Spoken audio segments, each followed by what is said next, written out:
Thank you. Thank you for that welcome. Thank you, Barbara, and thank you, Gary, for the leadership that you show to our union and to our movement. It's great to be back in Brighton, and it's a privilege to be back at the GMB Congress as a proud member of the GMB Union. Congress, I especially want to thank you all here for the tireless work that the GMB representatives do in so many workplaces. I know how difficult the last few years has been for many members, from the pandemic through the cost of living crisis. Working people paid the price for the Conservatives' failure, for their austerity, for their undermining of our public services, and for Liz Truss's fantasy economics. Never let anyone forget what the Conservatives did to our country. Never trust them again with our health service, with our schools, or with British industry.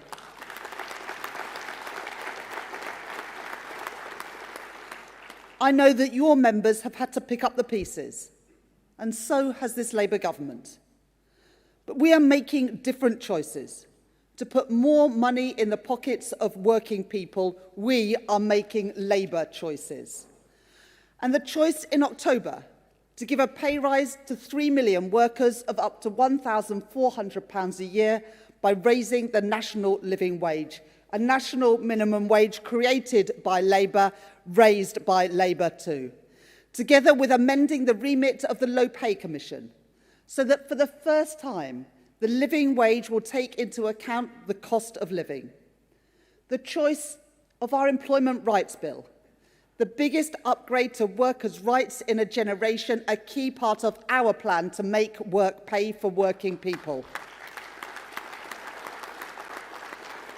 Banning exploitative zero-hour contracts and unscrupulous fire and rehire practices, strengthening sick pay and bringing the outdated, unfair, conflictual industrial relations framework that we inherited from the Conservatives into the 21st century. That is the choice that this government is making. And another choice, one that I know was very close to the heart of our former president, the late, great Mary Turner. Our decision announced last week to extend free school meals to an extra 500,000 kids, to save working families up to 500 years and lift 100,000 children out of poverty. That is the difference a Labour government makes. That is a testament to Mary's campaigning.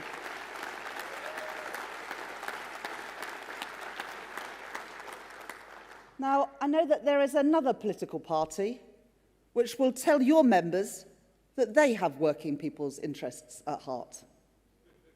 So remember this and tell it to the people that you work with. While Labour is levelling up workers' rights, Nigel Farage and Reform opposed the Employment Rights Bill.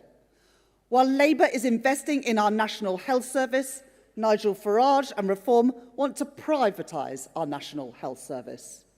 And while Labour is investing in security for our nation and for our allies, Nigel Farage and Reform are not on the side of the heroic people of Ukraine. They're on Russia's side instead. That's Reform, tough on workers, tough on patients, but soft on Putin. Congress, we are making progress. It is just one quarter, but the most recent numbers showed that Britain to be the fastest growing economy in the G7. 4 cuts to interest rates since August last year, saving working families taking out a new mortgage hundreds of pounds every year. And real wages have risen more in the first 10 months of this Labour government than they did in the first 10 years of the last Conservative government. Now, I know that not enough working people are yet feeling that progress. And that's what tomorrow's spending review is all about. Making working people better off. Investing in our security. Investing in our health. Investing in our economy. This government is going for growth, because that is the best way to create jobs, boost wages, lift people out of poverty, and sustainably fund our schools and our hospitals and all the public services we rely on. And we're doing things differently. Because unlike the Tories, I don't think that the only good thing that a government can do is get out of the way. I believe in an active government, working alongside industry and trade unions to drive our shared prosperity. That is why we will be publishing our modern industrial strategy later this month, an industrial strategy based on genuine partnership between government, industry, and trade unions. And that is why tomorrow we will be allocating an extra £113 billion of investment, maintaining public investment at its highest sustained levels since the 1970s.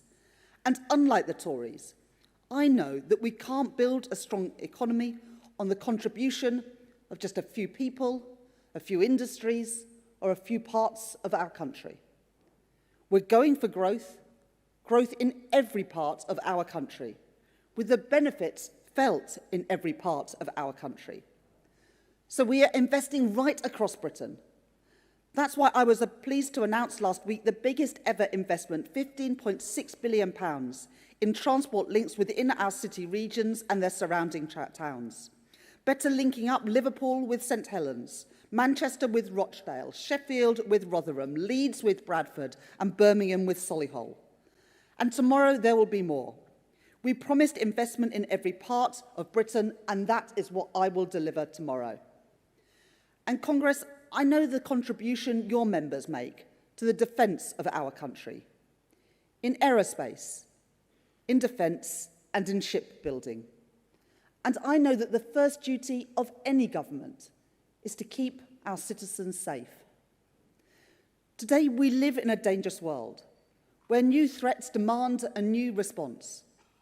So we are investing in the defence of our country and in the strength of our defence industry, in the good union jobs that come with it, and in the communities that rely on them, bringing defence spending up to 2.6% of GDP within 2 years, investing in a battle-ready nation supported by homegrown technologies, and investing in British jobs and British industry, including the investments that we have set out today in our nuclear defence, in Plymouth and in Derby, in Barrow and in the Clyde.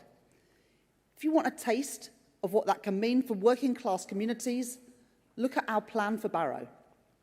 Good, proud work for people in Barrow, building Britain's nuclear submarines, providing training and opportunities for our young people, decent pay that flows back into the local economy and high street, and a partnership between the Labour Council, this Labour government, and BAE Systems to invest in the regeneration of the town centre. Pride in your work, pride in your community, a strong Britain with strong defences, resting on the talent, the effort, and the prosperity of working people. But security does not stop with our armed forces. It is about making sure that in a world where energy prices were sent spiralling by events in another part of the world, or fragile international supply chains can be easily disrupted, that we must be a more self-sufficient nation. And we have been reminded so forcefully in recent years, energy security is national security. I know Gary and the GMB have always understood that.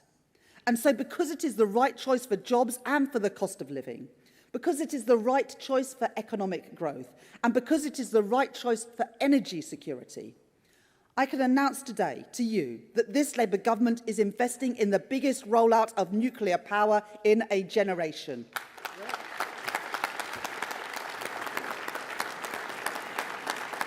This government is giving our full backing to the Sizewell C nuclear plant, providing £14.2 billion of additional funding for the first directly state-funded nuclear power station since 1988, producing the energy to power 6 million homes, employing 10,000 people, supporting thousands more jobs across the UK, including 1,500 apprenticeships, and putting hundreds of millions of pounds into the supply chain. And that's not all, Congress. Because this government backs British innovation, and because the potential for faster, cleaner, cheaper energy is there, we will be backing new small modular reactors, investing in that technology and in the rapid deployment of fusion technology, backing our world-leading fusion plant in Nottinghamshire, providing a route for private sector-led advanced nuclear projects to be deployed here in the UK, bringing those jobs to Britain. The International Energy Agency estimates that the small modular reactor market will be worth up to £500 billion by 2050. So if we want those jobs, we want that wealth, and we want to lead the world, then we must act today. And we are. To start, that means investing £2.5 billion to enable one of the world's first small modular reactor programmes, supporting 3,000 jobs in the East Midlands in the process. A first step towards our ambition for a full fleet of small modular reactors across our country. And I can tell you today that following a 2-year competition, we have selected the preferred company to partner with Great British Nuclear to develop small modular reactors. That preferred partner is Rolls-Royce, a great British business based in Derby.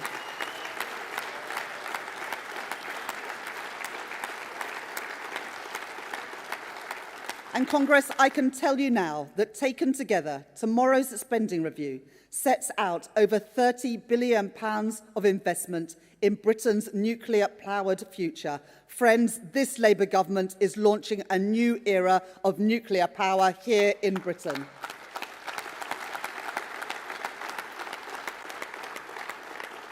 And as we build for transport, for jobs, for energy, that will mean jobs in British supply chains for our young people. Today's announcements are another step towards that Great British nuclear ambition to make sure 70% of its future fleet is made here with homegrown content. We've already taken steps to modernise our approach to public procurement with simpler rules and a focus on growth here at home. And we will look to go even further to reform and streamline those procurement processes. And because our industrial ambitions rely on the ambitions and the talents of our young people, we will break down the barriers that those young people face in getting the skills and opportunities they want and deserve. And a strong national economy, investing in new nuclear, new transport, new military hardware, will mean something else too. New orders for steel. Steel made in Britain.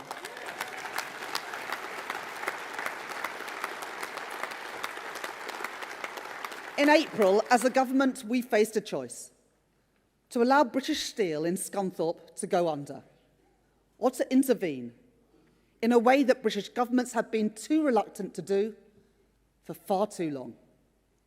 I was not prepared to tolerate a situation in which Britain's steel capacity was fundamentally undermined, in which our infrastructure, our industries, our security would become dependent on imported steel.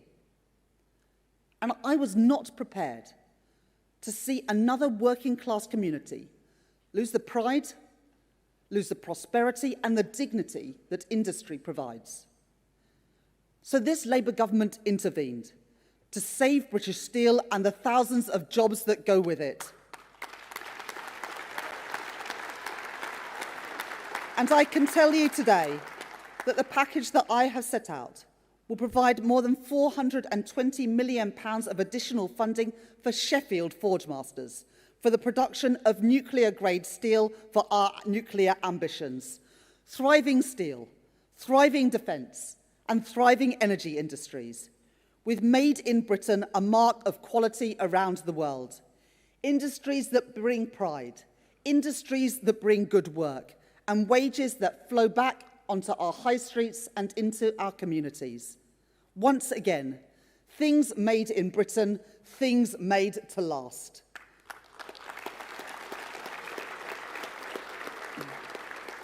Congress, I know whose side I am on. I know whose side this government is on. We promised you a government in the service of working people, a government backing Britain's industry, backing Britain's jobs, and backing Britain's workers. Consider that a promise made and a promise kept. Thank you, Congress.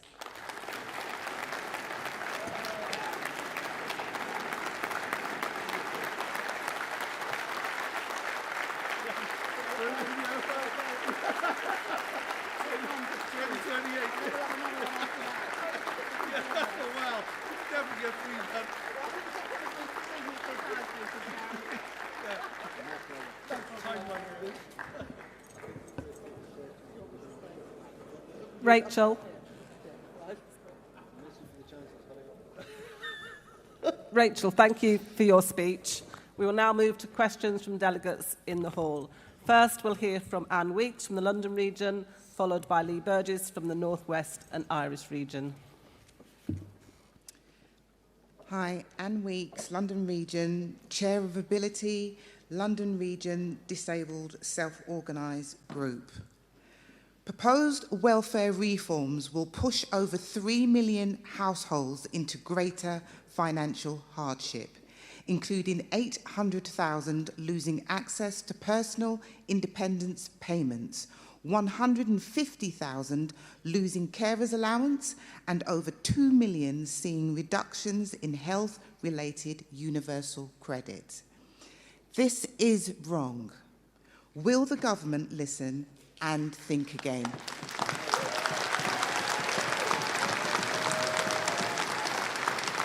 Thank you for that question. We are in a situation today where, despite the number of people in work rising in almost every country in the world since the pandemic, people of working age out of work, economically inactive, is increasing in Britain. And the last Conservative government didn't do nearly enough to support people, including people with sickness and disability challenges, back into work. And that's why we promised in the spring statement a few weeks ago to put £1 billion into supporting people into work. We know that with the right support, there are millions of people who would like to work, who can work, and with the support would be able to get back into work. So alongside the changes we're making, which will still see the number of people on personal independence payments increase during this Parliament, we'll still see the amount of money spent on sickness and disability benefits increase in this Parliament, that we will support people as well to get back into work. But the current system that we have today is not sustainable. And I want to ensure that the welfare state is there for future generations. But to do that, we do need to make sure that everyone who can work is given the support and the dignity that work can provide for so many people. And so, of course, we will always protect those who can't work, but more needs to be done to fulfil the ambitions of people with disabilities themselves to get back into work and have a career and a vocation that they can be proud of and contribute to their finances and also the nation's finances. Thank you. And apologies, it's Keir Wilson from North West and Irish region. Hi, Keir Wilson, North West and Irish region. The government's increased investment in defence is very welcome, but it must be matched by action to grow the skilled workforce our national security depends on. What guarantees can the government give that will prioritise UK-based jobs and apprenticeships, particularly in places like Barrow? Yeah. Thank you for that question, and that is exactly what we want to do as a government. As I said in my speech, as we invest in transport, in defence, in energy, we want to make sure that those jobs are here in Britain and that we're giving opportunities for our young people. And I'm going to set out more detail around further education and apprenticeship funding tomorrow to ensure that young people have those opportunities to get access to those jobs that we are creating, good jobs that pay decent wages, unionised jobs with rights, and that's what we're going to do. So I've set out the industries that we're going to be backing in my speech today to you at the GMB, and tomorrow I'll be setting out how we're going to use government procurement, apprenticeships and skills to make sure that those jobs go to young people in this country who deserve a chance. Thank you, Rachel. Next, we'll hear from Sharon Yates from the Midlands region and Kim Inglis from the North East Yorkshire and Humber region. Hi, Rachel. I'm Sharon Yates from the Midlands region, and I'm a proud working class woman from the pottery industry. And please, please listen very carefully to this question because it's very, very important. The UK has become the highest industry energy prices in Europe. In the Midlands, businesses are closing everywhere and skilled workers are losing their jobs. The potteries are being smashed. When will the government take urgent action to bring down the energy costs for the industry and protect jobs in British manufacturing? Yeah. Sharon, I absolutely...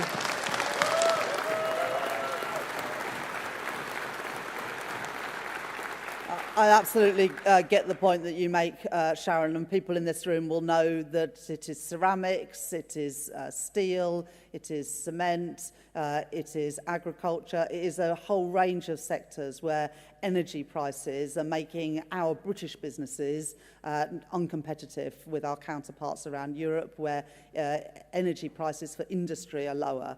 Now, we're going to be setting out the spending review tomorrow, but a couple of weeks after that, myself and Johnny Reynolds, the business secretary, will be announcing our industrial strategy focused on those 8 key sectors, but we will absolutely come forward with a plan to ensure that our intensive energy industries in the UK, including the potteries industries in Stoke and other parts of the Midlands, can be competitive and can succeed in this tough environment. So absolutely understand what you're saying. We are focused on it as a government, and you'll hear more on that later this month.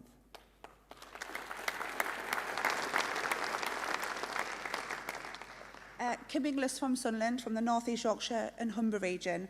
The Employment Rights Bill is a big step forward for workers, but it must be just the beginning. My region's running many of equal pay campaigns, 50 years after the Equal Pay Act, and as the first woman Chancellor, will you finally finish the job started by Barbara Castle and make equal pay a reality?